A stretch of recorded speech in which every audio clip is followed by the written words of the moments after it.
I paid you to fix this, and the police are here now. What do you have to say for yourself? I understand your frustration, but yelling won't solve anything. The smell of motor oil and metal shavings still clung to my uniform as I pulled into my driveway. 12 hours at the shop, dead tired. Just wanted to see my baby. My 1967 Camaro SS that I spent 18 months rebuilding from a rust bucket into perfection. I hit the garage remote. The door groaned open, revealing chrome that could blind you and paint so deep you could swim in it. That's when my world exploded. A shrill scream pierced the suburban silence. Thief? Someone call 911. He's stealing my car. My HOA president neighbor, Brenda, came charging across the lawn like a rabid pit bull. Cell phone already pressed her ear. I'm standing in my own driveway, holding my own keys, about to be arrested for stealing the car I spent 2 years building with my own blood. What would you do? This is a story of how a suburban tyrant tried to destroy a mechanic and accidentally dismantle her entire life instead. My name is Marcus, and I'm a third-generation mechanic. In my family, we don't buy respect. We build it. My grandfather taught me that a man's character is defined by his tools and his word. When my divorce finalized last spring, thanks to my ex-wife deciding that grease under fingernails wasn't aesthetic enough for her Instagram feed, I used what little cash I had left to buy a modest house in Willowbrook Estates. It was supposed to be a fresh start. A middle-class HOA community where the lawns are manicured to the millimeter, the mailboxes match, and everyone minds their own damn business. Or so the brochure promised. The centerpiece of my new life wasn't the house. It was a car sitting in my garage. A 1967 Chevrolet Camaro SS. I found her at an estate sale 18 months ago, a rusted-out corpse that most people would have hauled to the scrapyard for scrap metal prices. But I saw the soul underneath the rust. $3,200 later, she was mine. Every weekend for a year and a half became a ritual. I poured over $30,000 into parts, but the labor was priceless. A new 350 small block engine, a rebuilt turbo 400 transmission, a complete suspension overhaul. The paint job alone took 4 months of sanding, priming, and wet sanding until the hugger orange finish was so glossy it looked wet. I documented every bolt, every gasket, every drop of sweat. I kept a 3-ring binder, 3 inches thick, filled with receipts, photos, and logs. My old man always said, "In God we trust. Everyone else brings data." That binder was my Bible. Enter Brenda Wilson, the human embodiment of a homeowners association fever dream. Brenda moved to Willowbrook 5 years ago and immediately appointed herself the queen of everything. She drove a white BMW X5 that got detailed more often than most people showered. She had the classic, "Let me speak to your manager" haircut, blonde highlights, stiff with hairspray, and a smile that didn't reach her eyes. She had been HOA president for 3 years running, mostly because nobody else wanted to volunteer for the neighborhood Gestapo duty. Her specialty was weaponizing paperwork. Trash cans left out 12 minutes past pickup? Fine. Fence posts measuring 2 1/8 inches instead of the regulation 2 inches? Fine. She one-sided me for grass that allegedly exceeded the 2.5-inch maximum. She showed up with an actual ruler. "Just maintaining community standards, Marcus," she'd said with that synthetic smile. "We have property values to think about." The day everything exploded started with Brenda's monthly pool party extravaganza. It was a Saturday morning. Her backyard was filled with neighborhood wives sipping mimosas. I was in my garage, doing the final polish on the Camaro's chrome bumper. I could hear her voice cutting through the fence. "Oh, you have to see my new purchase. I just bought a vintage Camaro from a classic dealer in Phoenix. $45,000, but totally worth it. They're shipping it next week. It's orange, just gorgeous." My stomach dropped. I looked at my car. Orange, vintage, gorgeous. That afternoon, needing to test the fuel mixture, I fired up my baby. The 350's rumble echoed off the houses like mechanical thunder. Deep, primal, and American. I backed out slowly. When I returned an hour later, Brenda stood in her driveway. She wasn't moving. She was staring at my car with the intensity of a hawk watching a field mouse. I waved politely. She didn't respond. She just tracked the car with her eyes, calculating, plotting. I didn't know it then, but she wasn't just jealous. She was delusional. That night, she must have spent hours online, convincing herself that somehow, someway, I had intercepted her imaginary car. By Sunday morning, she had transformed from an annoying neighbor into a dangerous enemy. When I opened my garage door that evening, the trap was sprung. Thief. That's him. That's the car thief. The silence of my cul-de-sac was shattered not by a question, but by an invasion. When people talk about fight or flight, they forget the third option, freeze. Not out of fear, but out of calculation. I stood in the driveway, the polished chrome of my Camaro, reflecting the sudden, violent strobe of red and blue lights. The air, which just moments ago smelled of tires, shine, and accomplishment, now tasted like ozone and adrenaline. Brenda hadn't just called the police. She had sounded the alarm for a violent felony in progress. 2 squad cars drifted into the cul-de-sac with aggressive speed. Cutting off my driveway, a third cruiser blocked the street entrance. It was a tactical envelopment. They were treating me like I was stripping a car in a chop shop, not standing in front of the home I paid a mortgage on. Step away from the vehicle. Now, hands where I can see them. The command came from the first cruiser before the officer's boots even hit the pavement. It was shouted over the PA system, distorted and loud enough to rattle my garage windows. This is the moment where everything can go wrong. I'm a big guy. I'm holding a shop rag. I'm standing over a muscle car that looks fast and dangerous. In the eyes of a responding officer fueled by a frantic 911 call claiming grand theft auto in progress, I fit the description of a threat. I slowly dropped the rag. I spread my fingers wide. I moved with the deliberate slowness of a man dismantling a bomb. I didn't speak.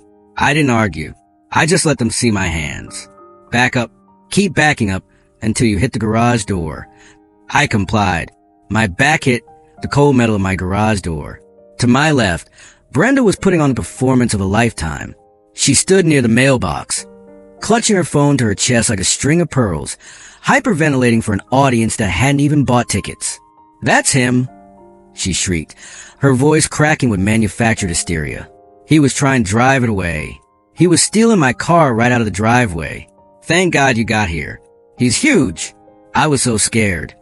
For officers formed a semicircle around me. Hands rested on holsters. The tension was a physical weight, heavy and suffocating. Officer Rodriguez, the senior lead on the scene, stepped forward. He was a veteran, gray at the temples, eyes that had seen every lie a human being could tell. He didn't look angry. He looked weary. He scanned me, then scanned the car, then scanned Brenda. "Sir," Rodriguez said, his voice hard but controlled. "Turn around. Interlace your fingers behind your head." I did it. I felt the cold air on my neck. This was humiliating. My neighbors were coming out onto their porches. The Petersons across the street. The young couple next door. They were watching Marcus, the guy who fixed their lawnmowers for free, get treated like a felon. "Officer," I said, speaking clearly and calmly to the garage door in front of me. "My wallet is in my back right pocket. My ID lists this address.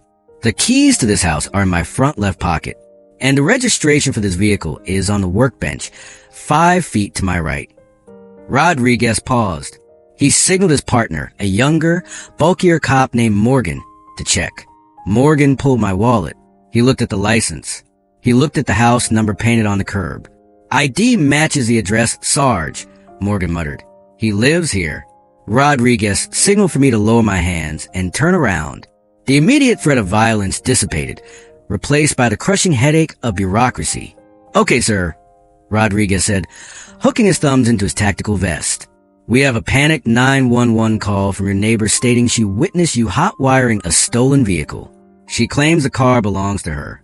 You want to tell me what's going on?" "I don't know what medication my neighbor is or isn't taking, officer," I said, keeping my voice low so Brenda couldn't hear. "But asking if I stole this car is like asking if I stole my own teeth. I built it." Brenda sensed the momentum shifting. She couldn't have that. She charged forward, ducking under the imaginary caution tape of the situation. "Don't listen to him," she yelled, pointing an accusatory finger that trembled with rage. "He's a liar. I bought that car yesterday. From a dealer in Phoenix. Vintage Motors. I paid $45,000. They were supposed to ship it next week, but he must have intercepted the truck.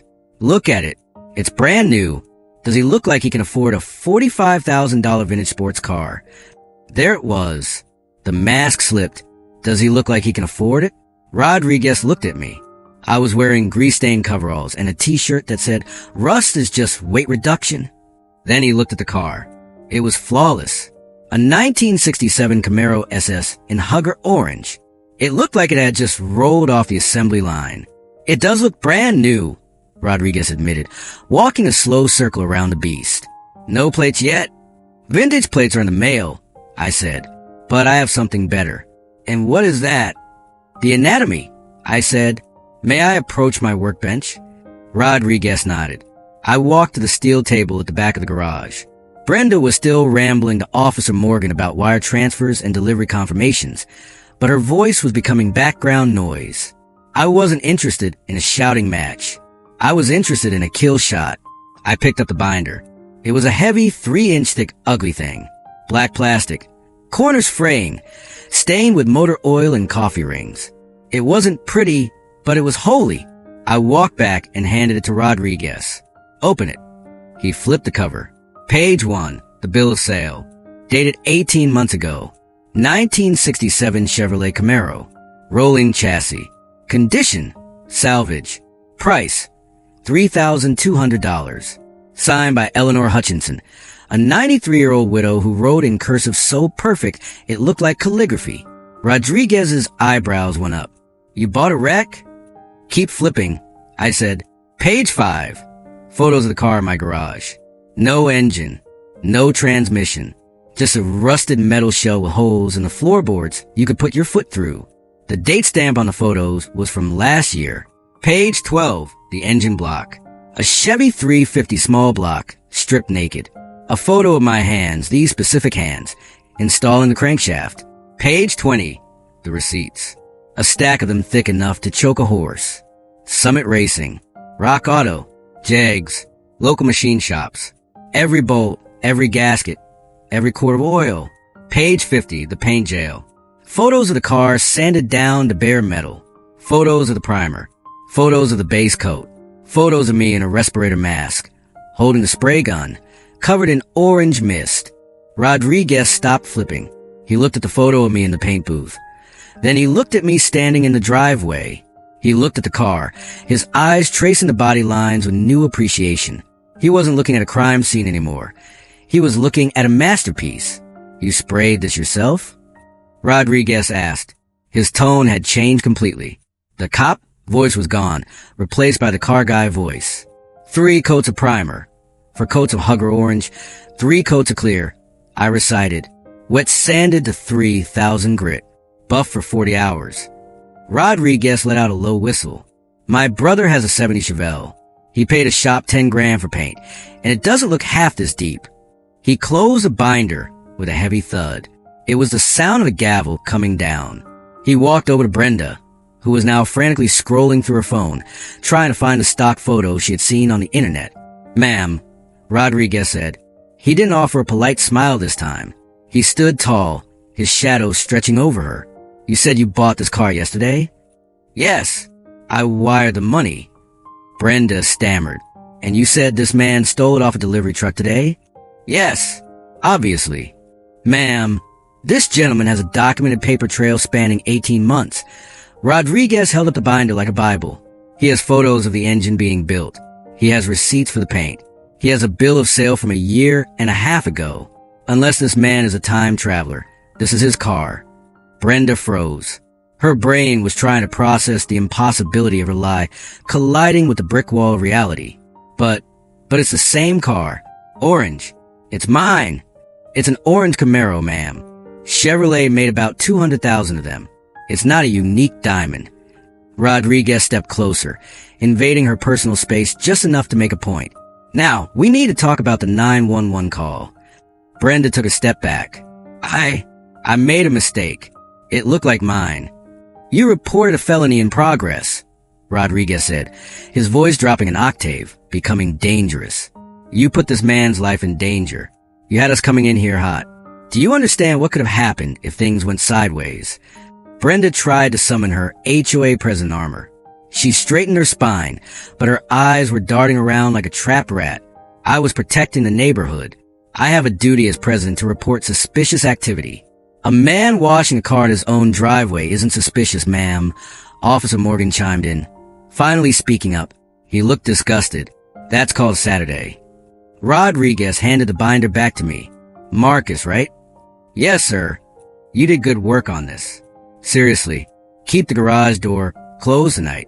Not because of thieves, but because crazy people don't like being wrong. He turned back to Brenda. Ma'am, go inside. If we get another call from you tonight that isn't a life or death emergency, you and I are going to have a very different conversation in the back of my cruiser. That is a promise. The officers got back in their cars. The lights died. The sirens remained silent. As they rolled away, the silence of the suburbs rushed back in, heavy and awkward. I stood there in the driveway, holding my binder. I looked at Brenda. She was standing 10 feet away, pale and trembling, not with fear, but with humiliated rage. She didn't look at me. She couldn't. She stared at the orange fender of my car, the object of her desire and the instrument of her defeat. Nice try, Brenda, I said softly. She spun on her heel, her sandals clapping loudly against the pavement, and marched into her house. The front door slammed so hard, I felt the vibration through the soles of my boots. I looked down at the binder in my hands. My grandfather was right. Documentation beats desperation every time. But as I hit the button to lower the garage door, watching the gap of twilight disappear, I knew this wasn't over. I had just humiliated the most powerful woman in Willowbrook Estates in front of the police and the neighbors. She wouldn't learn from this. She would escalate. I put the binder back on the workbench, right next to my torque wrench. I had a feeling I was going to need both in the weeks to come. The weekend passed in a tense, suffocating silence. It was the kind of quiet you feel right before a thunderstorm breaks. The air heavy with static and unspoken threats. Brenda didn't come outside. Her blinds were drawn, but I could feel eyes on me every time I walked to my mailbox. Monday morning slapped me awake with the subtlety of a diesel engine backfiring. I was stumbling out the front door in yesterday's work clothes, coffee mug steaming in the crisp morning air when I saw it, taped to my front door at eye level, bright orange and impossible to miss. Notice of covenant violation. It wasn't a friendly warning. It was a declaration of war written in Arial font. Size 12. I ripped it off the door and scanned the document. My blood pressure spiked, but my hands remained steady. This was Brenda's retaliation. She couldn't get me arrested, so she was going to try to bankrupt me, nickel by nickel. Violation 1. Unauthorized commercial vehicle. The parking of commercial work vehicles for a transit van in residential driveways is strictly prohibited under Section 4.2 of the Community Standards. Fine, $200. Violation 2. Excessive noise/industrial activity. Resident was observed operating heavy industrial machinery, impact wrench, during restricted weekend hours. Fine, $100. Violation 3. Aesthetic maintenance, oil stains. Driveway exhibits visible fluid stains, detracting from neighborhood property values. Fine, $50. Total due, $350 within 48 hours. Signed, Brenda Wilson, HOA President. I looked across the street. Brenda's curtains twitched. She was watching. She wanted to see me stomp my feet. She wanted to see me storm over to her house and scream, so she could call the police again for harassment. I took a sip of my coffee, stared directly at her window, and smiled. Then I went inside and walked straight to my office. Most people see a mechanic and assume we're simple. We fix things you break. We get dirty so you can stay clean. They think we don't read. But my father, God rest his soul, was a man who believed in two things: snap-on tools and contract law. Marcus, he used to tell me while wiping grease off a wrench, the world is run by people who write the rules. If you don't read them, you'll always be the victim. I didn't get mad. I got studious. I spent my lunch break that day not eating, but in the basement of the county clerk's office. It was a drab, windowless room that smelled of old toner and bureaucracy. I requested a master deed and every single amendment file for Willowbrook Estates since 1998. I sat there for 3 hours, surrounding myself with stacks of paper, looking for the timeline. And then, buried in Amendment 14B, I found the smoking gun, the commercial vehicle ban that Brenda cited. It was passed and filed in October 2020. I pulled out my phone and checked the registration on my Ford Transit work van. Purchased June 2018. I felt the rush of dopamine that usually only comes when an engine fires up on the first turn. In the state of Arizona and most of the U.S., HOA rules regarding vehicle restrictions cannot be enforced retroactively on vehicles owned before the rule change. It's called a grandfather clause, Statute 33 to 1809. Brenda could ban new work vans, but she couldn't touch mine. My van was legally untouchable. Next, the noise complaint. I pulled up the city municipal code on my phone. Residential noise ordinances permit the use of power tools and lawn equipment between the hours of 7 a.m. and 9 p.m. on weekends. My cameras showed me closing the garage door at 6:15 p.m. I was 3 hours inside the legal limit. Brenda was trying to enforce a community standard that superseded city law. That's a big no-no. And finally, the oil stains. This was just petty. I'm a professional. I don't leave oil spots. My driveway is sealed concrete. I power wash it every Sunday with the religious dedication of a monk. I pulled up my security footage from Saturday morning. It showed a pristine gray slab of concrete. No oil. No fluids. Just clean American cement. Brenda had made a critical tactical error. She assumed I would fight with emotion. Instead, I was about to fight with data. I didn't reply to Brenda. Talking to Brenda is like talking to a wall, except the wall calls the cops on you. Instead, I targeted the people who actually held the leash, the property management company. These companies are businesses. They don't care about Brenda's ego. They care about liability. They care about getting sued. I drafted a formal response. I didn't use crayons. I used legal letterhead I designed myself. To the Board of Directors and Management of Willowbrook Estates, I am in receipt of violation, notice number 4421. Please consider this my formal dispute and demand for immediate rescission based on the following legal facts. 1. Regarding the commercial vehicle, my vehicle, VIN ending in 4492, was purchased and registered in 2018. Your commercial vehicle amendment was ratified in 2020. Under State Statute 33 to 1809, grandfather clause, retroactive enforcement is illegal. Continued attempt to fine me for this vehicle will be considered harassment and a violation of my property rights. 2. Regarding noise, City Ordinance 12 to 4 permits tool usage until 9 p.m. I cease work at 6:15 p.m. HOA bylaws cannot override municipal law regarding reasonable use. Please see attached timestamped video evidence. 3. Regarding oil stains, please see the attached high-resolution photo of my driveway taken 10 minutes after the citation was issued. There are no stains. This citation is demonstrably false and bordering on fraudulent. I expect written confirmation that these fines have been voided within 48 hours. Failure to do so will result in my legal counsel filing a complaint with the state real estate department. I didn't just mail it. I sent it certified mail. Return receipt requested.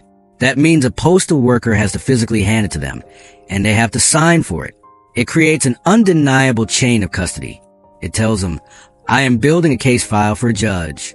2 days later, on Wednesday afternoon, I was working on a carburetor in the garage when the mail truck pulled up. The mailman dropped a plain white envelope in my box. It wasn't from Brenda. It was from Prestige Management Group. I wiped my hands on a rag and opened it. Dear Mr. Marcus, upon review of the documentation provided, the board has determined that the citations issued on Monday were generated in error. All fines have been rescinded and removed from your account balance. We apologize for the inconvenience and have updated our records regarding your vehicle's exempt status. Generated in error. That's corporate speak for, we realize you know the law and we are terrified of you suing us. I felt a deep, warm sense of satisfaction settle in my chest. It was better than money. It was victory. I walked out to the curb to check my mailbox again, just for show. Brenda was there. She was power walking her little white dog, pretending not to look at me. I held up the white letter. I waved it gently in the air. Brenda stopped. She saw the logo on the envelope. She knew exactly what it was. Her face did this complicated thing where it scrunched up like she had just bitten into a lemon wrapped in aluminum foil. She had authorized those fines personally. The management company must have called her and chewed her out for trying to enforce an illegal fine that could have gotten them sued. She had lost face with her own allies. Beautiful day for a walk, isn't it, Brenda? I called out, my voice cheerful and loud. Just got some great news from a management company. Turns out, reading the rules really pays off. She didn't say a word. She yanked the dog's leash so hard the poor thing yelped, and she speed walked away, her heels clicking furiously against the pavement. I went back into my garage and looked at my cameras. I had won the battle. The police failed her. The fines failed her. But as I watched her retreat on the monitor, I saw her stop 3 houses down. She pulled out her phone. She didn't look defeated anymore. She looked calculating. She pointed her phone at my house, then at the sky, then at the property line. My gut tightened. The paperwork war was over, but the Cold War was just beginning. She wasn't going to try to find me openly anymore. She was going to go underground. She was going to watch me. Every move, every breath. I looked up at the corner of my garage. One camera wasn't going to be enough. If she wanted to turn this neighborhood into a surveillance state, she was about to learn that 2 could play at that game. And unlike her, I knew how to wire electronics. I picked up my phone and opened the Amazon app. Search. 4K outdoor security system with night vision and audio recording. Add to cart. If Brenda wanted a show, I was going to give her a 4K production. If the fines were the air raid, what followed was a ground invasion. After I humiliated Brenda with a grandfather clause regarding my work van, the overt attack stopped. The emails ceased. The fines vanished. But the atmosphere in the cul-de-sac shifted from hostile to oppressive. It felt like living in a demilitarized zone. Brenda stopped walking her dog past my house during the day. Instead, she vanished. But I could feel it. The hair on the back of my neck would stand up when I was getting the mail. I'd see a curtain twitch in her upstairs window, a shadow moving behind the blinds. She had retreated into her bunker, and she was plotting. Most people would have relaxed. I won, they would say. She gave up. But I fix engines for a living. I know that when a knocking sound suddenly stops, the problem didn't go away. It just moved deeper inside the block, waiting to throw a rod. I decided to fortify. I spent the entire weekend turning my property into Fort Knox. I didn't want a Ring doorbell that captures grainy footage of Uber Eats drivers. I wanted actionable intelligence. I bought a professional-grade NVR, network video recorder, system. Wired, not wireless. Jammers can kill Wi-Fi cameras. Nothing kills a hard line except a pair of wire cutters, and I ran the cables through the attic in steel conduit. Camera 1, wide angle on the driveway, the kill zone. Camera 2, telephoto lens pointed at the street entrance, license plate reader. Camera 3 and 4, covering the side yards and the fence line shared with the neighbors. Camera 5, hidden in the decorative vent of my garage, pointing directly at Brenda's house across the street. I called it Operation Iron Dome. By Sunday night, I was sitting in my office, surrounded by monitors like I was running NASA mission control. The clarity was terrifying. I could see a moth land on my mailbox from 50 feet away in pitch darkness. And that's when I saw the truth. I scrolled back through the footage from the newly installed cameras. Timestamp, Saturday, 5:47 a.m. The sun wasn't even up yet. The neighborhood was dead silent. Brenda emerged from her house. She wasn't wearing her usual Realtor of the Year blazer. She was wearing a dark tracksuit and sneakers. She looked around nervously, checking for witnesses. She walked straight to my property line. In her hand, she held a collapsible surveyor's measuring wheel and a laser distance measure. I watched in fascination as she spent 20 minutes prowling the edge of my lawn. She measured the distance from my curb to my mailbox, looking for a setback violation. She measured the height of my hedge, looking for a visibility violation. She actually laid down on the sidewalk to measure the gap between the bottom of my fence and the ground, looking for a pest access violation. She was hunting. She was desperate to find 1 inch of non-compliance, 1 blade of grass out of place, 1 screw loose. But the most disturbing part wasn't the measuring. It was the photos. She walked up my driveway, technically trespassing though barely, and held her phone up to the crack in my garage door. She was trying to photograph the inside of my garage. She was obsessed with the car. Or maybe she was looking for something else. Chemical storage? Illegal tools? I saved the clip. Evidence file number 1. 2 days later, the Cold War turned hot again. But this time, she tried to bypass me entirely. I was working on a transmission when my phone buzzed. It was an email blast from the HOA management portal. Notice of emergency board meeting. Date, Saturday, 7 p.m. Location, community center. Topic, addressing criminal elements and safety concerns in Willowbrook. Saturday night? Nobody schedules a board meeting for Saturday night unless they want nobody to show up. And criminal elements? That was a dog whistle, so loud it shattered windows. She was talking about me. She was going to try to pass a new rule, or maybe force a vote to evict me, which is illegal, but she could make my life hell trying. I didn't RSVP. I just prepared. Saturday night rolled around. I put on a collared shirt. I looked presentable. I looked like a man who paid his taxes and knew his rights. I walked into the community center. It was a small building near the pool. The fluorescent lights buzzed overhead. The room was set up for 50 people. There were 3 people there. Sitting at the head table was Brenda.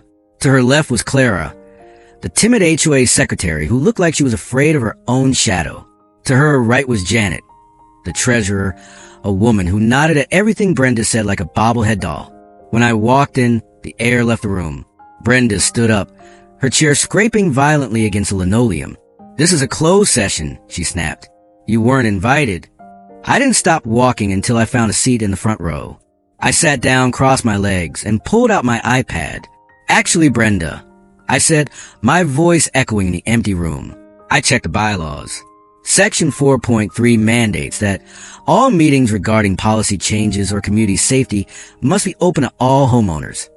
You sent the email to the entire distribution list. That makes this a public meeting. Brenda's jaw tightened. "We are discussing sensitive security matters. We have the right to executive privilege." "Executive privilege applies to personnel issues and legal litigation," I countered, looking at my notes.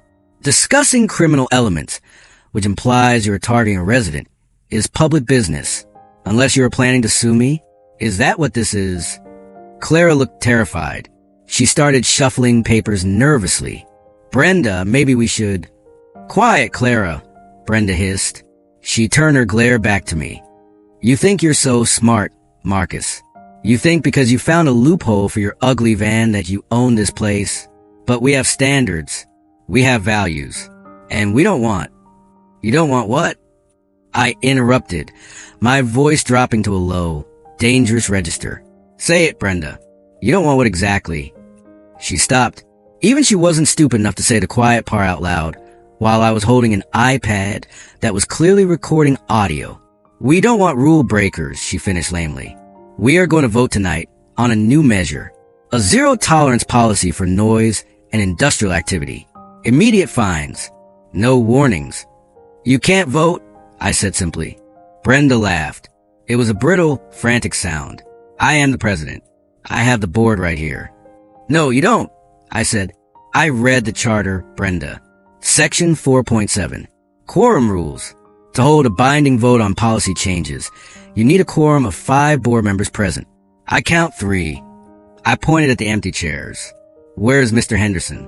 Where is Sarah? You scheduled this on a Saturday night specifically, so they couldn't come, didn't you? Because you know Sarah asked too many questions." Janet, the treasurer, looked up. He's right, Brenda. We need 5. If we vote now, it's invalid. He could sue us for breach of contract." The word sue hung in the air. I promise. If you pass a single rule tonight in this kangaroo court, I will file a lawsuit on Monday morning. And I won't just sue the HOA. I will sue each of you individually for ultra vires acts, acting outside your authority. That means the HOA insurance won't cover you. Your personal assets will be on the line. Your houses, your cars, your retirement funds. I looked directly at Clara. "Are you willing to lose your pension for Brenda's grudge, Clara?" Clara went pale. She stood up. I have to go. My husband needs me." She grabbed her purse and practically ran out the door. "Clara, sit down." Brenda screamed, but the door was already swinging shut. I looked at Janet. She looked at Brenda, then at me. I don't think we have a quorum anymore, Brenda." Janet stood up and walked out, avoiding eye contact. It was just me and Brenda in the empty hall. The buzzing of the lights seemed louder now. She stood there, gripping the edge of the table so hard her knuckles were white. She was shaking, not with anger this time, with something else. "Why are you doing this?" she whispered. "You're destroying this community." "I'm saving from a tyrant," I said, standing up. "Go home, Brenda. It's over." "It's not over," she shrieked, slamming her hand on the table. I need this. You don't understand. The property values have to stay up. I can't lose." She stopped herself. She clamped her mouth shut. I paused. "You can't lose. What, Brenda?" She stared at me, her eyes wide and terrified. For a split second, the mask of the arrogant HOA president fell away, and I saw a woman who was drowning. She looked exhausted. She looked hunted. "Get out," she whispered. I walked to the door, but before I left, I turned back. "By the way, Brenda, I noticed you haven't published the quarterly financial report yet. It was due last month. You usually love paperwork. Why the delay?" That was the moment. She flinched. It was involuntary. A physical recoil, like I had slapped her. Her face drained of color. Her eyes darted to the laptop bag sitting on the table. The bag containing the treasurer's laptop she had taken from Janet. "Get out!" she screamed, her voice cracking. I walked out into the cool night air. My heart was racing, not from fear, but from realization. That flinch, the desperation defined me, the obsession with property values, the panic about losing control of the board, and the missing financial report. She wasn't just a control freak. She wasn't just a racist neighbor. She was broke, and she was hiding something massive in those financial records. I pulled out my phone and texted Sarah, the neighbor I had met briefly who worked as a forensic accountant. Message: "Sarah, are you still interested in seeing the HOA books? I think I found a way in." Brenda thought she was watching me, but she didn't realize that in her panic, she had just shown me exactly where to look. The surveillance state was about to turn its eyes on the dictator. That flinch, I couldn't get out of my head. When I asked Brenda about the missing financial reports, she didn't look annoyed. She looked terrified. It was a reaction of a person standing on a trapdoor, waiting for the lever to be pulled. I went back to my garage, but I didn't pick up a wrench. I picked up my phone. I had started a group chat a few weeks ago with the few neighbors I trusted, the ones Brenda had bullied the most.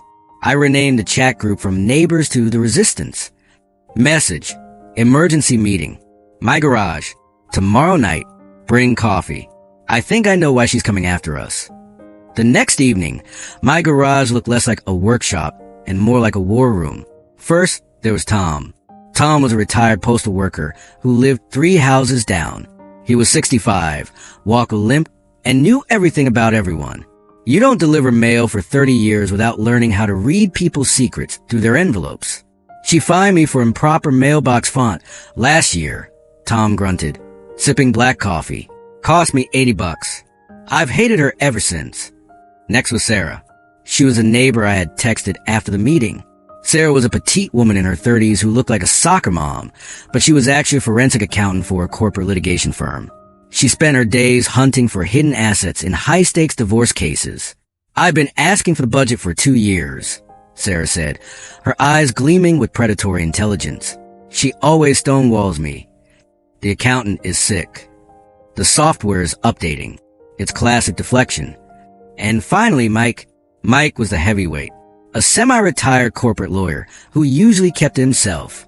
He had joined us because Brenda had threatened to tow his daughter's car when she visited for Thanksgiving.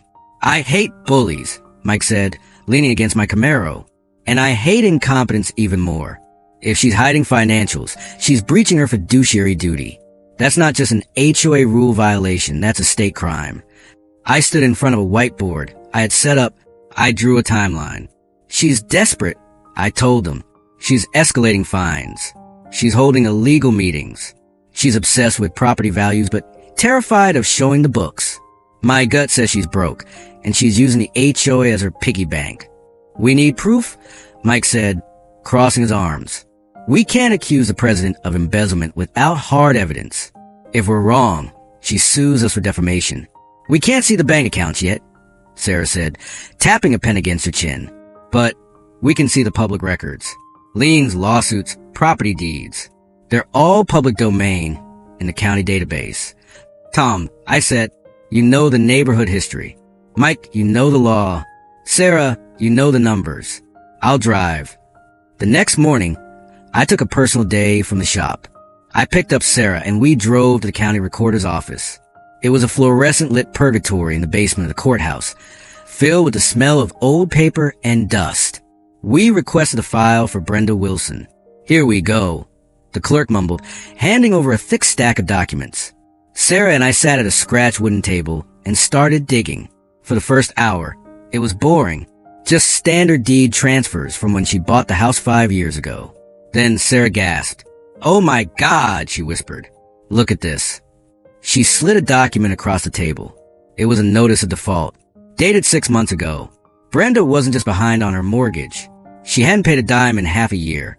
She was $24,000 in arrears. Her house, the crown jewel of her perfect life, was in pre-foreclosure. She's drowning. I realized she's about to lose everything. "It gets worse," Sarah said, flipping through another stack. "Look at the HOA liens. In our neighborhood, if you don't pay your HOA dues, the board files a lien on your house. There were liens filed against 12 properties in Willowbrook over the last 3 years. The Johnsons, the Patels, all people Brenda had targeted. Where's Brenda's lien?" I asked. Sarah scanned the list. "It's not here." We checked the payment history logs included in the HOA's annual filing, which was required by state law, even if she hid it from us.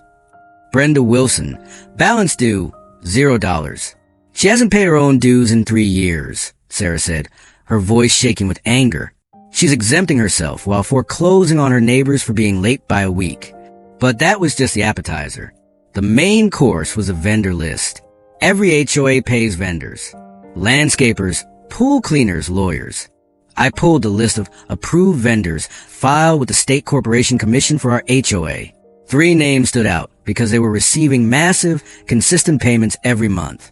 B&B Property Solutions, $1,500 per month for consulting. Wilson and Associates Legal, $2,000 per month for compliance review. Greenleaf Aesthetics, $3,500 one-time payment for seasonal planting.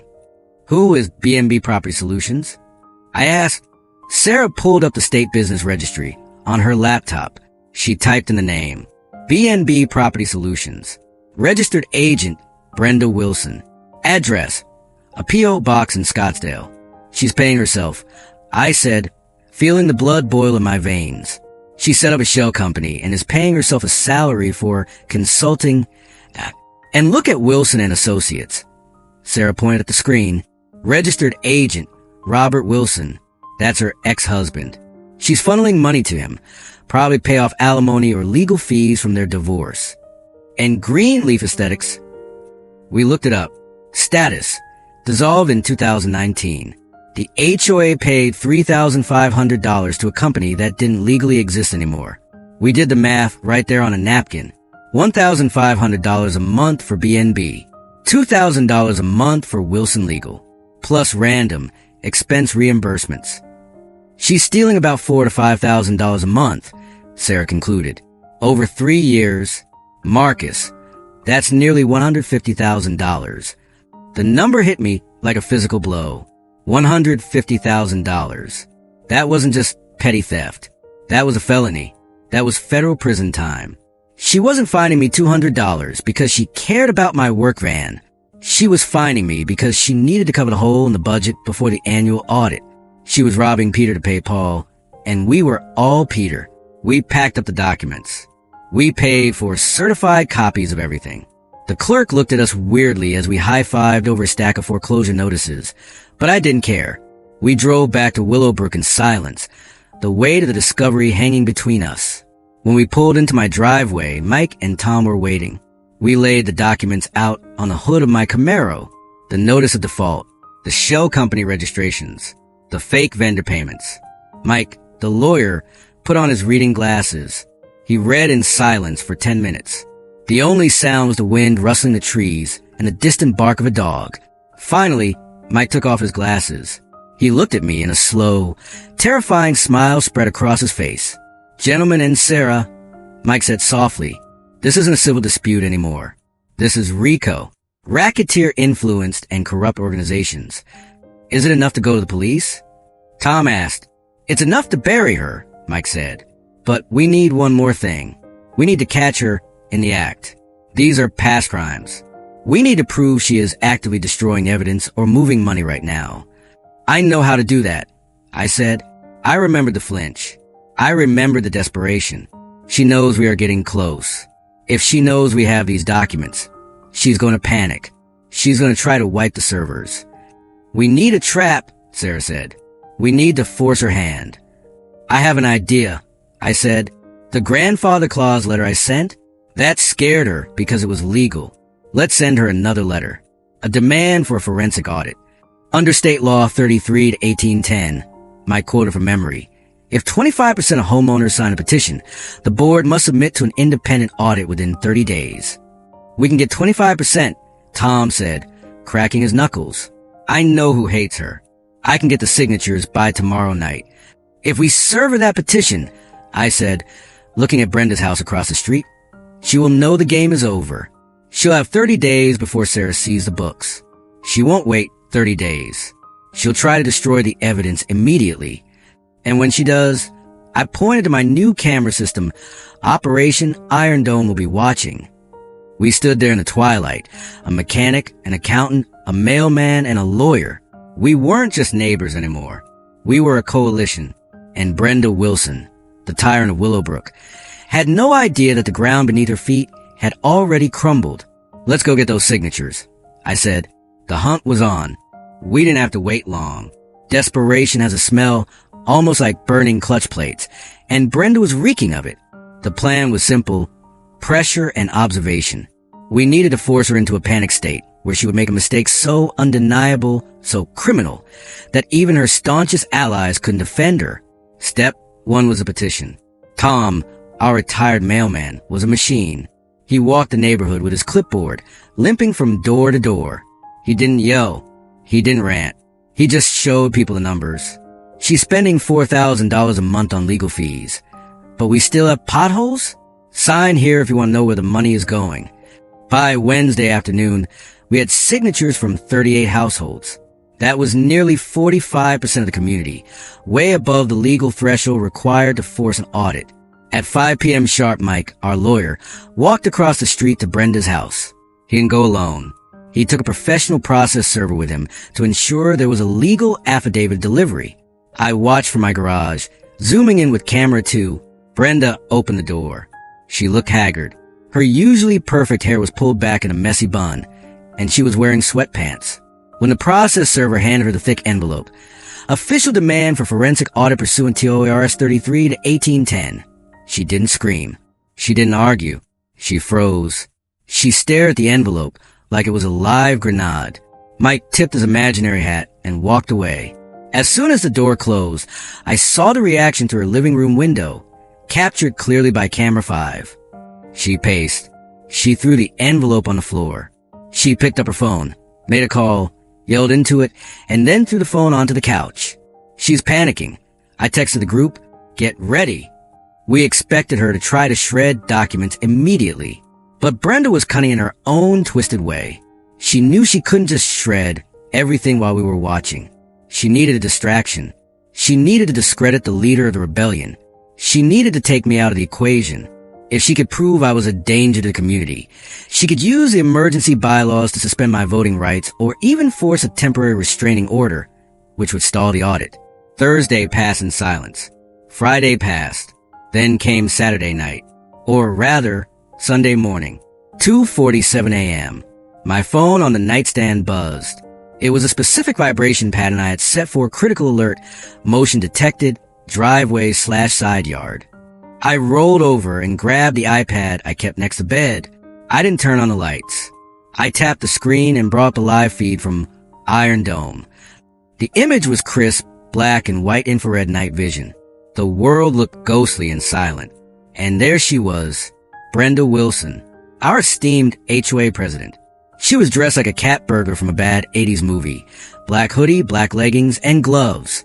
She was creeping along the side of my house, near the shared fence line where the drainage easement ran. In her right hand, she carried a heavy plastic jug. I recognized the shape immediately. It was a 5-gallon container of used motor oil, the kind you take to the recycling center. But she wasn't recycling.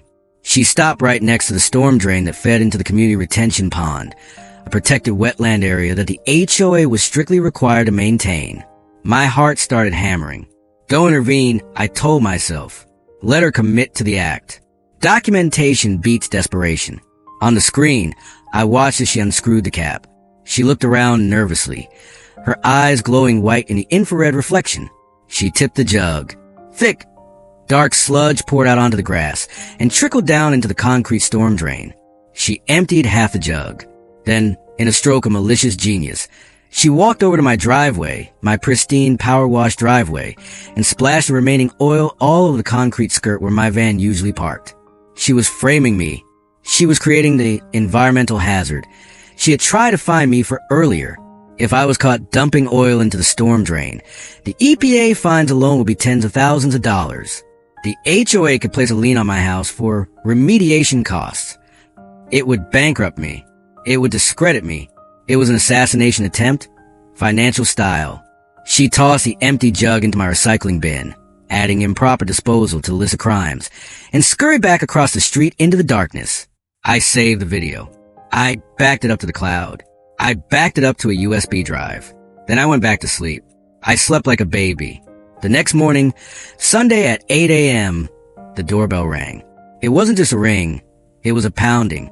I opened the door of my robe, holding a coffee mug. Standing there was Brenda, but she wasn't alone. She had brought backup. There was a city code enforcement officer, and behind him, a guy in a uniform that said State Department of Environmental Quality. Brenda looked triumphant.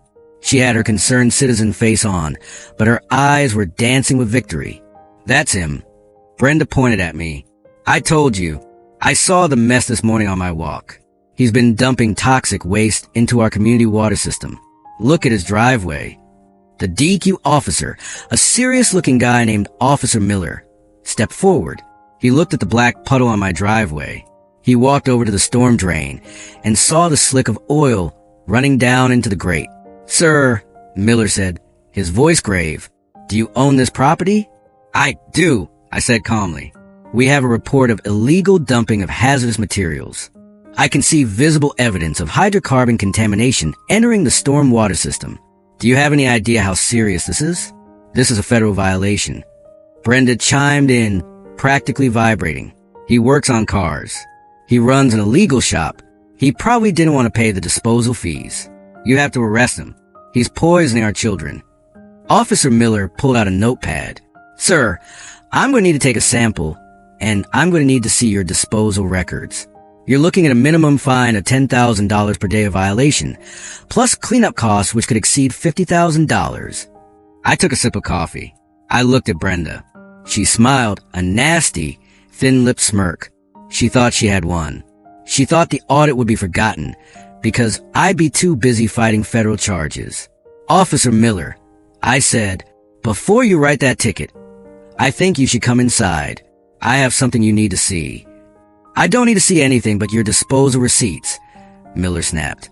I have those, I said, but I also have a 4K video of the person who actually poured that oil at 2:47 a.m. this morning. Brenda's smile vanished. It didn't fade. It just blinked out of existence like a light bulb blowing. What? She whispered. Video, I repeated. Ultra high definition. Night vision. I led Officer Miller and the code enforcement guy into my living room. I didn't invite Brenda, but she followed anyway, drawn like a moth to the flame that was about to burn her alive. I fired up the big screen TV. I opened the file, evidence_002_ illegal _dumping.mp4. The video played. There was Brenda, clear as day. We watched her creep up. We watched her look around. We watched her pour the oil into the drain. We watched her splash it on my driveway. We watched her toss the jug into my bin. The silence in the room was absolute. You could hear the refrigerator humming in the kitchen. Officer Miller watched it twice. Then he turned slowly to face Brenda. His expression had changed from professional annoyance to cold fury. Environmental officers hate people who pollute, but they hate people who weaponize pollution even more. Ma'am, Miller said, his voice dangerously low. Is that you in the video? Brenda was trembling. Her face was gray. It's doctored. He knows computers. He made a deepfake. It's not a deepfake, I said. Look at the shoes you're wearing right now, Brenda. She looked down. She was still wearing the same distinct neon pink Nikes she had worn in the video. She had been too arrogant to even change her shoes. Officer Miller pulled out his radio. Dispatch, this is Unit 4. I need a PD unit at 124 Willow Lane. Immediately, we have confirmed malicious dumping in progress with intent to frame. He turned to Brenda. Ms. Wilson, filing a false environmental report is a crime. Deliberately contaminating a storm drain is a felony under the Clean Water Act. And attempting to frame a neighbor? That's fraud. Brenda started to hyperventilate. He's the problem. You don't understand. He has to go. You have the right to remain silent, Miller said, blocking her path to the door. I suggest you start using it. When the police arrived, it was Officer Rodriguez again. Almost like fate, he didn't arrest her on the spot. Environmental crimes take paperwork. But he took a statement. He took a copy of the video, and he gave her a citation that required a mandatory court appearance. You're looking at jail time, Brenda, Rodriguez told her as he wrote out the ticket. Real jail time, not HOA jail. Brenda walked back to her house. She didn't march this time. She shuffled. She looked small. But here's the thing about cornered animals. They don't give up when they are hurt. They lash out. I watch her go inside. I checked the live feed. She wasn't crying. She was pacing again. Frantic. Manic. The oil plan had failed. The fines had failed. The police had failed. She had one card left to play. The evidence. The money. She knew the audit was coming. She knew the environmental charges would bring investigators into her life who would look at everything. She had to destroy the financial records. And she couldn't do it at home anymore. The records were at the HOA office. I texted the group message. She survived the oil trap, but she's wounded. Tonight is the night. Everyone stay awake. Watch the community center. We had pushed her over the edge. Now, we just had to wait for her to jump. Sunday night felt less like a weekend and more like the countdown to a missile launch. The oil incident that morning had rattled Brenda, but it hadn't stopped her. I knew it. Mike knew it. When you corner a rat, it doesn't surrender. It tries to chew through the walls. Brenda was facing federal environmental charges and a mandatory forensic audit. She had exactly one option left to stay out of prison: destroy the evidence. She couldn't do it from home. The servers, the physical invoices, the checkbooks, and the ledger, they were all locked in the HOA management office, a small annex attached to the community pool house. At 10 p.m., I sent a message to the Resistance group chat. Operation Night Watch is live. Shifts are 2 hours. Keep your eyes on the community center. If she moves, we move. 10 p.m. to 12 a.m., Tom, the mailman, took the first watch. His living room window had a direct line of sight to the pool house. Update. Quiet. A coyote ran past. No Brenda. 12 a.m. to 2 a.m., Sarah, the accountant, took the second shift. Update. Lights are off at her house, but her car is parked on the street, not the driveway. She's ready to leave quickly. 2 a.m., my shift. I sat in my darkened office, surrounded by the glow of my monitors. I had a specific camera trained on the street entrance. I had coffee black enough to wake the dead. I waited. 2:33 a.m. Movement on camera 4. The side door of Brenda's house opened. She didn't use the front door. She came out the laundry room entrance. She was dressed entirely in black again, hoodie up, gloves on. She carried a large canvas tote bag. She didn't take her car. The BMW is too loud, and the headlights would wake people up. She was on foot. She moved quickly, sticking to the shadows of the trees, avoiding the street lights. She was heading straight for the community center. I grabbed my walkie-talkie. We weren't risking text notification sounds giving us away. Target is mobile, I whispered, heading to the objective. Tom, do you have eyes on? Static crackled. I see her. Tom's voice came back, tense and breathless. She's at the back door of the office. She's fumbling with something. I switched my monitor to the camera feed. We had pointed at the pool area. There she was. She was trying to unlock the back door. Her hand was shaking so badly, she dropped her keys twice. Clatter, clatter. Finally, the door swung open. She slipped inside and closed it. A moment later, a faint glow appeared in the office window. She hadn't turned on the overhead lights. She wasn't that stupid, but she had turned on a desk lamp. She's inside. I said, Mike, make the call.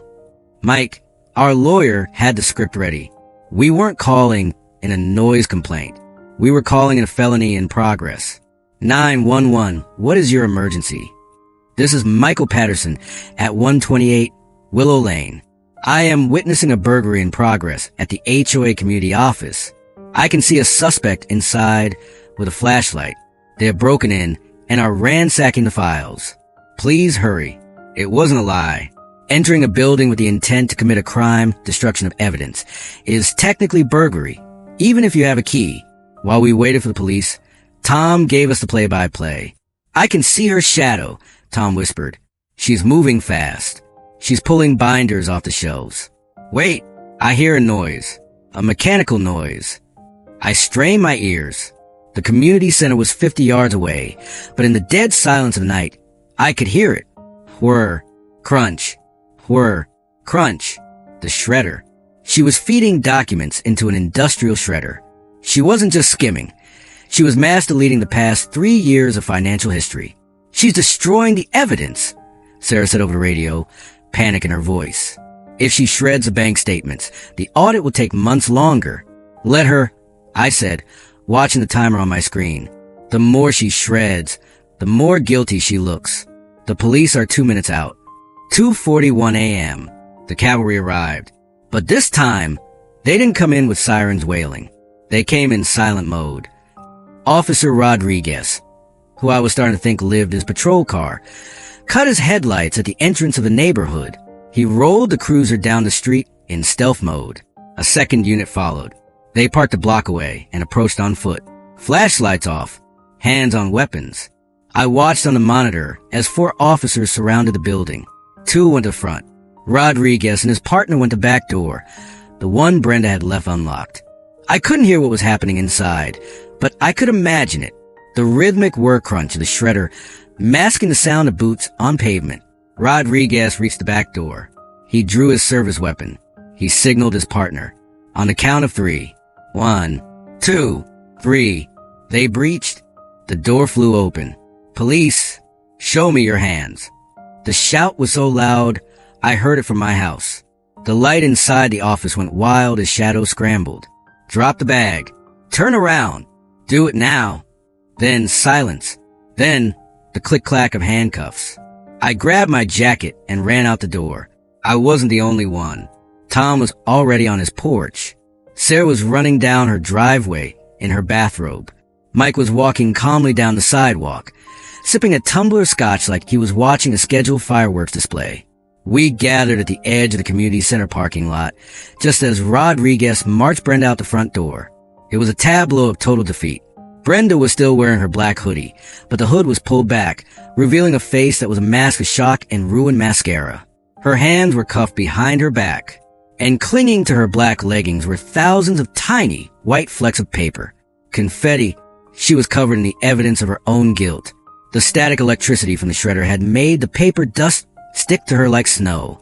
Officer Rodriguez spotted me in the crowd. He shook his head, looking exhausted but satisfied. Marcus, he nodded. You guys really don't sleep, do you? Neighborhood watch never sleeps, officer, I said. Brenda looked up. She saw me. She saw Tom. She saw Sarah. She saw the circle of neighbors who had woken up and were now filming with their phones. For the first time in 5 years, she didn't scream. She didn't threaten. She didn't ask to speak to a manager. Why? She croaked. Her voice was broken. I did everything for this neighborhood. You stole from this neighborhood, Brenda, Sarah said, stepping forward. We know about the shell companies. We know about the fake invoices. And now, thanks to your little arts and crafts project in there, the police know you're obstructing justice. Rodriguez nudged Brenda toward the cruiser. Let's go, Ms. Wilson. You can explain your management style to the judge. As they put her in the back of the car, another officer emerged from the office carrying clear evidence bags. One bag contained a shredder bin, stuffed full of paper strips. Another bag contained the hard drive from the office computer, which she had tried to pull out of the tower. And a third bag contained a stack of checkbooks she hadn't had time to destroy. We secured the scene, the officer told Rodriguez. She managed to shred about 2 inches of documents. But the rest? Intact. I looked at Mike. He raised his glass. Spoliation of evidence, Mike said, savoring the legal term. In a criminal embezzlement case, that adds 5 years to the sentence, minimum. She just turned a financial crime into a federal obstruction case. The patrol car lights finally came on. Red and blue washed over the cul-de-sac. But this time, they didn't feel threatening. They felt like a cleansing fire. As the car drove away, Brenda pressed her face against the window. She watched her kingdom recede. The manicured lawns, the perfect mailboxes, the houses she had ruled with an iron fist. She was leaving Willowbrook Estates not as a queen, but as a prisoner. The neighbors didn't cheer. There was no applause, just a collective, heavy sigh of relief. The tension that had gripped our street for years finally snapped. "It's over," Tom whispered. "No," Sarah said, looking at the evidence bags being loaded into the second police car. "The reign of terror is over, but the cleanup? That's just beginning." I looked at the community center. The door was broken. The inside was a mess. But for the first time since I moved in, it felt like ours again. "Who wants breakfast?" I asked. "I'm buying." We stood there as the sun began to crest over the horizon, painting the sky in shades of purple and orange, the exact same color as my Camaro. The dictator had fallen. Now, we had to rebuild a republic. The sun rose over Willowbrook Estates on Monday morning, and for the first time in 5 years, the neighborhood felt lighter. The oppressive weight of the HOA patrol was gone. There were no white SUVs prowling the streets, no measuring tapes, just birds chirping and the sound of people going to work without fear. Brenda Wilson was currently a guest of the county sheriff because she had been caught destroying evidence in a felony embezzlement case. The judge, a no-nonsense woman named Judge Holloway, had declared her a flight risk. Bail was set at $500,000. Brenda didn't have $500,000. She didn't even have $500. She was staying in lockup until trial. But while Brenda sat in a cell, we had a mess to clean up, the power vacuum. At 9 a.m., I walked into the HOA office with Mike, our lawyer, and Tom. The yellow police tape had been removed, but the smell of burnt electronics in the shredder still lingered. We didn't have to force our way in. Clara, the secretary, and Janet, the treasurer, were already there. They were packing boxes. When we walked in, they looked like deer caught in headlights. "We didn't know," Clara stammered, tears welling up. "She never let us see the bank logins. She just told us what to sign. We thought she was just strict." "Negligence is not an excuse, Clara," Mike said, his voice calm but firm. "You breached your fiduciary duty. But right now we have a choice. You can resign immediately and cooperate with the investigation, or you can be named as co-conspirators in the civil lawsuit we are filing tomorrow." Clara and Janet exchanged a look. They put their keys on the desk. "We resign," Janet whispered, "effective immediately." Just like that, the regime collapsed by emergency bylaws. As the leader of the petition that forced the audit, and with the support of the remaining community, I was appointed interim board president. Me, the guy with the illegal work van. My first executive order? I unlocked the filing cabinets and handed the keys to Sarah. "Sarah," I said, "gut this place. Find every penny. The forensic autopsy. For the next week." Sarah didn't sleep. She turned the HOA office into a crime scene investigation unit. She pulled bank records, cross-referenced invoices, and reconstructed the shredded documents using digital backups we recovered from the cloud server Brenda hadn't deleted. What she found was worse than we imagined. It wasn't just theft. It was a systematic looting of the community's future.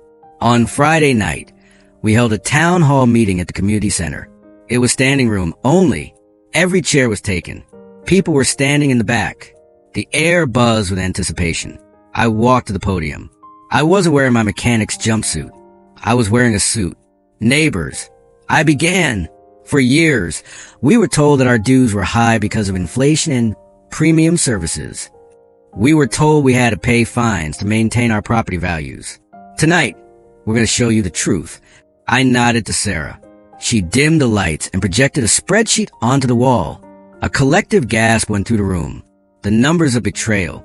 Total misappropriated funds over 36 months, Sarah announced, her voice cutting through the silence. $187,450.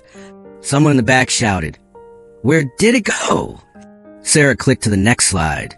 She set up 3 shell companies, Sarah explained, using a laser pointer. B&B Consulting paid $58,000 for strategic planning.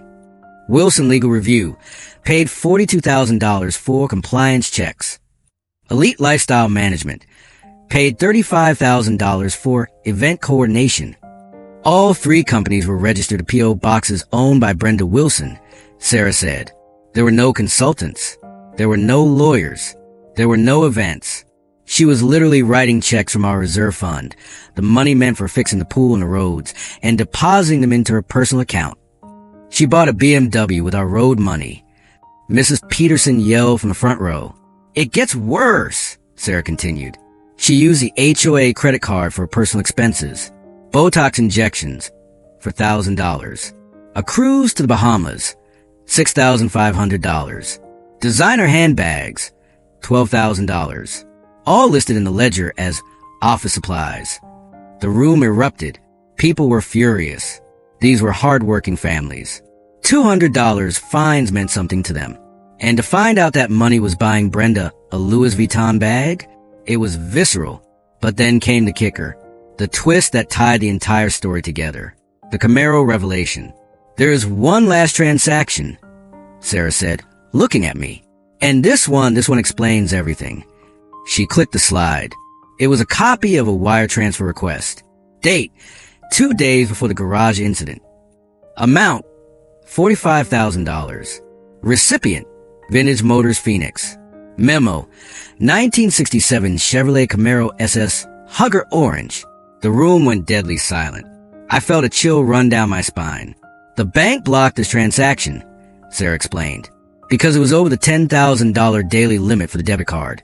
The fraud algorithm flagged it. The sale didn't go through." I stepped back to the microphone. "She tried to buy it," I said, the realization hitting me like a physical blow. "She tried to buy a 1967 Camaro using your money, but the payment failed." And 2 days later, I continued, looking at the faces of my neighbors.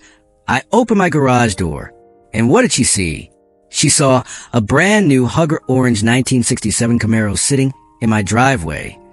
She didn't call the police because she thought I stole her car, I said. She called the police because she was having a psychotic break. She saw the object of her desire, the thing she committed a felony to get, sitting in the driveway of the man she hated most. In her twisted mind, I had stolen it because she believed that money in that car belonged to her by right. It was pure psychological projection, Mike added from the side. She accused you of theft because she was a thief. The crowd murmured. It made sense now. The hysteria. The instant call to 911. The obsession. She wasn't just a Karen. She was a narcissist whose fantasy world had collided with reality. The healing. After the shock wore off, the meeting changed tone. It stopped being about anger and started being about solutions. "What do we do now?" someone asked. "Are we bankrupt?" "We are low on funds." I admitted, "The reserve fund is drained. We can't fix the potholes this year." "But," I paused, "we have seized Brenda's assets. We have a lien on her house. When it sells, we will recoup a significant portion of the stolen funds. And we are suing her ex-husband's sham law firm to recover the rest. But more importantly," I said, looking around the room, "we are to change the rules. Tonight, right now." We held a vote. Motion 1, abolish the aesthetic committee, passed unanimously. Motion 2, forgive all outstanding fines issued under the Wilson administration, passed unanimously. Motion 3, establish a transparency portal where every bank transaction is automatically uploaded for all residents to see, passed unanimously. Then Mrs. Higgins, the elderly lady who lived on the corner, stood up. "I move that we keep Marcus as president until the next formal election," she said. "He's the only one who knows how to fix things." The room applauded. It wasn't polite clapping. It was a standing ovation. I stood there, a mechanic in a suit, feeling a lump in my throat. I had moved here to be left alone. I wanted to work on my car and mind my business. Instead, I'd found a family. The after party. The meeting ended, but nobody went home. We moved the party to the parking lot. Someone brought a cooler of beer. Someone else ordered pizzas. For the first time, neighbors were talking to neighbors they had avoided for years. I thought you reported my trash cans. One guy said to another. No, Brenda told me you reported my dog, the other replied. We realized that Brenda had kept her power by turning us against each other. She whispered lies to keep us divided, so we wouldn't look at the money. Tom came up to me, holding 2 beers. He handed me one. You know, Tom said, gesturing to the crowd, you fixed the biggest engine of your life, Marcus. The timing was off. I smiled, clinking bottles, just needed to clear out the sludge. As the party wound down, I walked back to my house. I opened the garage. I ran my hand over the fender of the Camaro. She was beautiful, but she was more than a car now. She was a catalyst. She was the bait that caught the shark. My phone buzzed. It was a text from Mike. Message. DA just called. They're upgrading the charges. Grand larceny, wire fraud, and obstruction. She's looking at 10 to 15 years. Trial starts in 2 months. Get your suit ready. I looked at the Camaro's reflection in the window. Ready when you are. I whispered. The war was over. But the final battle, the sentencing, was yet to come. And I was going to be front row center. The sentencing hearing took place on a crisp Tuesday morning in November, 3 months after the arrest. Usually, embezzlement cases are boring. They are empty courtrooms filled with lawyers whispering over stacks of paper. But not the people versus Brenda Wilson. When the bailiff opened the doors to courtroom 4B, he stopped in his tracks. Whoa, he muttered. The gallery was packed. And I don't mean a few people packed. I mean fire marshal capacity packed. 43 households from Willowbrook Estates had shown up. It looked less like a legal proceeding and more like a neighborhood block party, minus the barbecue. Tom was there in his Sunday best. Sarah was sitting in the front row with a notepad. Mike looked like a shark smelling blood. Even Mrs. Higgins, who needed a walker, insisted on coming. We weren't there for revenge. We were there for closure. We needed to see the monster shrink back into a human being. The defendant. When Brenda was let in, a ripple of whispers went through the room. She looked diminished. The woman who used to patrol our streets in a pristine white BMW, measuring grass blades with a ruler, was gone. In her place sat a hunched figure in a county-issue orange jumpsuit. The irony wasn't lost on me. The jumpsuit was the exact same shade of hugger orange as my Camaro. The universe has a twisted sense of humor. Her roots had grown out, showing gray. Her face was puffy. She refused to look at the gallery. She kept her eyes fixed on the table, wringing her hands nervously. The prosecution. District Attorney Vance didn't waste time. He was a sharp man who specialized in white-collar crime, and thanks to Sarah's forensic work, he had a slam-dunk case. Your Honor, Vance began, pacing before the bench. This isn't a case of a simple mistake. This isn't a case of bad bookkeeping. This is a case of a systematic, predatory scheme designed to lure a community. He projected the numbers onto the courtroom screen. Wire fraud, 14 counts. Grand larceny, 3 counts. Filing false police reports, 2 counts. Environmental dumping, 1 count. Obstruction of justice, 1 count. The shredding incident. The defendant didn't just steal $187,000, Vance boomed. She used the stolen authority of her office to terrorize the very people she was robbing. She weaponized the police against Mr. Rodriguez. She attempted to frame him for environmental crimes. She ruled through fear to cover her greed. The defense's sob story. Brenda's public defender, a tired-looking man named Mr. Klein, stood up. He had the impossible job of defending the indefensible. So, he did the only thing he could. He played the victim card. Your Honor, Klein said, his voice soft. My client is a broken woman. She went through a nasty divorce 3 years ago. She was left with significant debt. She took on the role of HOA president because she wanted to improve the community, but the pressure became too much. I heard a scoff from the row behind me. Tom, she didn't steal out of malice. Klein continued. She stole out of desperation. She intended to pay it back. It was a lapse in judgment caused by severe mental stress. She asked the court for leniency. She is not a criminal. She is a mother and a grandmother who lost her way. Then, it was Brenda's turn to speak. The judge, Honorable Patricia Hernandez, looked down from the bench.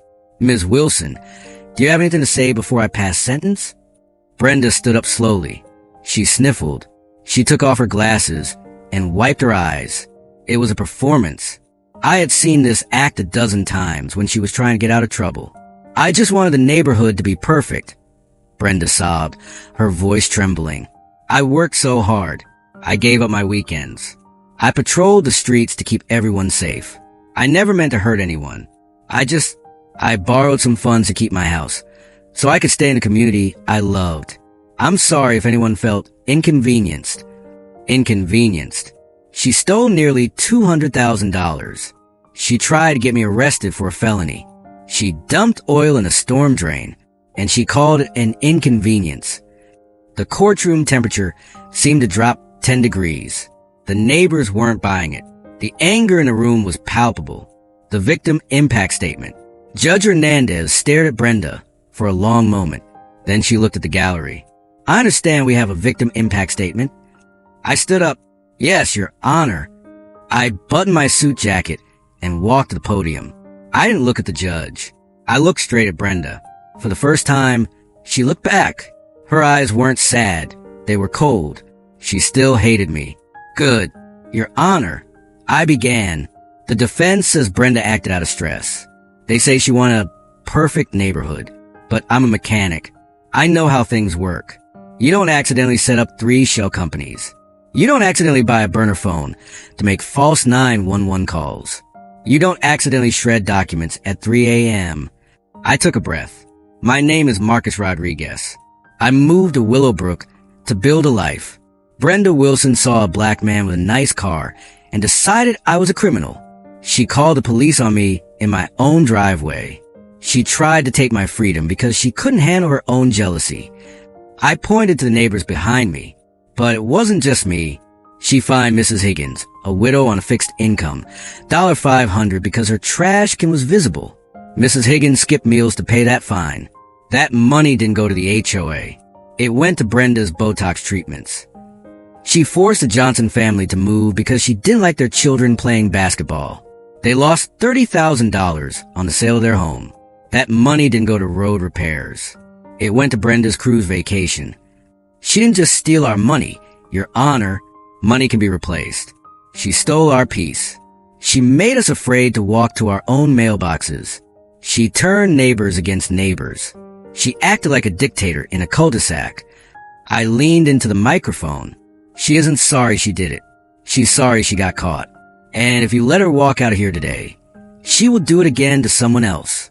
Because bullies don't stop until they are stopped. I sat down. The courtroom was silent. Absolutely dead silent. Tom reached over and squeezed my shoulder. The judgment. Judge Hernandez adjusted her glasses. She looked at the stack of letters on her desk. Letters from every single person in the room. She looked at Brenda. Ms. Wilson, the judge said. Her voice wasn't loud, but it carried the weight of absolute authority. I have sat on this bench for 20 years. I have seen drug dealers, bank robbers, and violent offenders. But rarely have I seen someone so entitled. Brenda flinched. You stood there and told me you wanted a perfect neighborhood. But your version of perfection was a kingdom where you were the queen and your neighbors were your serfs. You betrayed a position of trust. You targeted a minority resident with malicious intent. You polluted the environment to cover your tracks. And even today, you call it an inconvenience. The judge picked up her gavel. The court rejects the defense's request for probation. Brenda gasped. Her lawyer closed his eyes.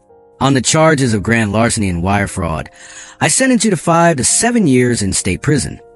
A collective exhalation went through the room. On the charge of environmental dumping, I sentenced you to 2 years to be served consecutively. 7 to 9 years. Brenda's legs gave out. She slumped into her chair, covering her face with her hands. Furthermore, the judge continued, her voice like a hammer. You're ordered to pay full restitution of $187,450. A permanent lien is placed on your property. Your real estate license is revoked permanently. And upon your release, you are subject to a lifetime restraining order from Willowbrook Estates. The walk. Court is adjourned. Bang. The gavel strike sounded like the end of a long, dark winter. 2 bailiffs moved in. Stand up, Ms. Wilson. They pulled her to her feet. She was sobbing now, real, ugly, terrified sobbing. I can't go to prison, she wailed. I'm not a criminal. I'm the president. Not anymore, the bailiff said. They handcuffed her. As they led her out the side door toward the holding cells, she looked back one last time. She looked at the 43 faces of the people she had tormented. She didn't see fear. She didn't see submission. She saw pity. And she saw relief. The door clicked shut behind her. Brenda Wilson was gone. The aftermath. Walking out of the courthouse felt like stepping into a new world. The sun was shining. The air was crisp. We gathered on the courthouse steps. Nobody cheered. It wasn't a football game. It was heavy, but it was right. Mike, our lawyer, lit a cigar. That went well, he understated. 7 years, Tom mused. By the time she gets out, my grandkids will be in college. Sarah checked her phone. The lien is already active. We can list her house for sale next week. The proceeds should cover about 60% of what was stolen. The rest, well, we'll rebuild. I walked down the steps to the parking lot. My Camaro was parked in the front row. The orange paint gleamed in the sunlight. I unlocked the door and sat in the driver's seat. The smell of old leather and gasoline, the smell of hard work, filled my lungs. I thought about the day she called the cops. I thought about the oil in the driveway. I thought about the fear. And then I turned the key. The 350 small block roared to life. A deep, throaty rumble that shook the pavement. It was the sound of freedom. I rolled down the window as I pulled out of the lot. See you at the block party. I yelled to Tom. He waved. You bring the beer, Mr. President. I laughed. I put the car in gear and drove home. Not to a war zone. Not to a fortress. Just home. It's been 6 months since the gavel came down. 6 months since Brenda Wilson traded her white BMW for a prison transport bus. If you drove through Willowbrook Estates today, you wouldn't recognize it. The houses look the same brick facades, same winding streets. But the soul of the place has been transplanted. The silence is gone. On Saturday mornings, you don't hear the scratching of a pen on a citation pad. You hear lawnmowers, sure, but you also hear music. You hear kids playing street hockey without worrying that a ball rolling onto a lawn will result in a $50 fine. You hear the sound of garage doors opening, not to hide, but to welcome the new administration as the interim president and likely permanent one. If Mrs. Higgins has her way, my first order of business was to burn the rule book. Literally, we held a bonfire in the community park. We rewrote the covenants. Gone are the restrictions on commercial vehicles. Gone are the bans on non-standard garden gnomes. Gone is the aesthetic committee. In its place, we built the Willowbrook Community Garden. We took the empty lot behind the pool, the one Brenda had designated as a buffer zone to keep the riffraff out, and we planted vegetables. Tom grows tomatoes that are the size of softballs. Mrs. Higgins grows roses. And the kids? They're learning that food comes from the dirt, not just the grocery store. We renamed it the Liberty Garden. A bit cheesy? Maybe. But it fits. The financial recovery. Sarah, our forensic accountant turned treasurer, worked a miracle. We sold Brenda's house. It went for $450,000. After paying off the bank and the lawyers, the HOA recovered about $110,000. It wasn't the full amount she stole, but it was enough. We used the money to fix the potholes. We upgraded the pool filter. But the best part? We issued a dividend check to every resident. $500 per household. It wasn't a lot of money, but the symbolism was powerful. For the first time in history, the HOA was paying the residents, not the other way around. The karma update. I know what you're wondering. What about Brenda? Clara, the former secretary, actually went to visit her last month. Guilt, I suppose. Or maybe morbid curiosity. She told us about it at the block party. Brenda is currently serving her sentence at the state correctional facility in Perryville. She isn't the queen bee anymore. She works in the prison laundry, 6 hours a day, folding sheets for 12 cents an hour. The woman who used to fine us $200 for a grease spot is now scrubbing stains out of inmate uniforms for pocket change. Clara said Brenda looks older. She complains constantly about the noise, the food, and the rule breakers in her cell block. Apparently, she tried to file a complaint against her cellmate for unauthorized snoring. The guards laughed at her. She has no power, no audience, no control, just endless piles of dirty laundry. The universe, as it turns out, has a very specific sense of justice. The scholarship. I didn't keep the restitution money I received personally. I didn't need it. The shop is doing well, and the Camaro is finished. I took my share of the settlement and started a fund, the Wrench and Ratchet Automotive Scholarship. It's for kids in the neighborhood who want to go to trade school. Mechanics, welders, plumbers, electricians. The people who actually build and fix the world. We awarded the first one last week to Diego, the teenager who lives 2 streets over. He wants to be a diesel mechanic. When I handed him the check, his dad cried. Brenda told him he was bringing down the property value, working on his bike in the driveway. His dad told me. Now that work is paying for his college. The final scene. This brings us to today. Sunday afternoon. My driveway is full, not with police cars, with neighbors. It's the monthly Willowbrook barbecue. The air smells of charcoal, grilled burgers, and Mike's famous ribs. My garage door is wide open. The Camaro is sitting there, gleaming in the sun. It's become the neighborhood mascot. Kids take pictures with it. Dads stand around engine bay, drinking beer and debating the merits of holly carbs versus fuel injection. I'm standing by the grill, flipping burgers. Sarah is laughing with Tom. Mike is holding court at the picnic table, telling a war story from his legal days. Officer Rodriguez, who is technically off duty but stopped by anyway, is playing catch with the Johnson kids, who moved back after we begged them to return. I look around. 6 months ago, I was a stranger in my own house. I was a target. I was isolated. Now I know everyone's name. I know their stories. I know that Tom's hip hurts when it rains and that Sarah makes a killer potato salad. I realize something profound. The American dream isn't the house. It isn't the white picket fence. It isn't even the classic car in the garage. Those are just things. Things can be bought. Things can be stolen. The dream is the neighbors. It's the knowledge that if my house caught fire today, 40 people would run toward the flames with buckets before the fire truck even left the station. It's a feeling of safety that comes not from rules and gates, but from trust. Brenda wanted a perfect neighborhood. She thought perfection was silence and conformity. She was wrong. Perfection is messy. It's loud. It smells like exhaust fumes and barbecue sauce.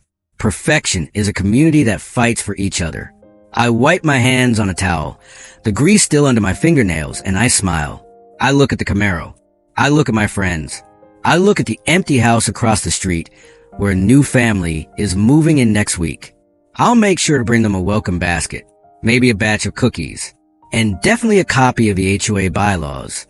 But this time, the rules are short. Be kind. Help your neighbor. And if you see a nice car in the driveway, just give a thumbs up. This is Marcus, signing off from Willowbrook. The garage is open. The road is clear. And we're just getting started.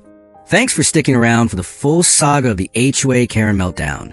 If you enjoyed seeing justice served and the community reclaimed, do me a favor. Smash that like button like it's a corrupt HOA president getting served a subpoena.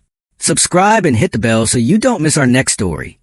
Next week, we're covering a landlord from hell who tries to evict a tenant for having a service dog and regrets it instantly. And tell me in the comments, what's the craziest HOA rule you've ever encountered? Let's vent down there. Stay safe, know your rights, and keep your engines running. Peace.